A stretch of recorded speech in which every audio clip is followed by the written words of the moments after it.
રૂંગટા વિદ્યાભવનનો વાર્ષિક રમતોત્સવ ઉજવાયો. વિદ્યાર્થીઓએ ડબલ્સ ડ્રીલ અને માર્ચ પાસ્ટ રજૂ કરી. ભરૂચ રૂંગટા વિદ્યાભવન ખાતે ભરૂચ જિલ્લા ક્રિકેટ એસોસિએશનના પ્રમુખ અને પૂર્વ ધારાસભ્ય શ્રી દુષ્યંત પટેલની અધ્યક્ષતામાં વાર્ષિક રમતોત્સવનું આયોજન કરવામાં આવ્યું હતું.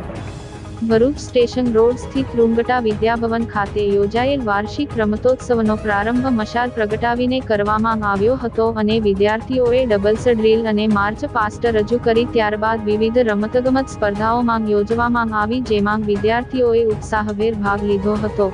આ પ્રસંગે ઉપસ્થિત ભરૂચ જિલ્લા ક્રિકેટ એસોસિએશનના પ્રમુખ અને પૂર્વ ધારાસભ્ય દુષ્યંત પટેલના હસ્તે વિજેતા વિદ્યાર્થીઓને મેડલ અને પ્રમાણપત્રો એનાયત કરવામાં આવ્યા હતા. સમગ્ર કાર્યક્રમનું સંચાલન શાળાના શારીરિક શિક્ષણ વિભાગ દ્વારા કરવામાં આવ્યું હતું.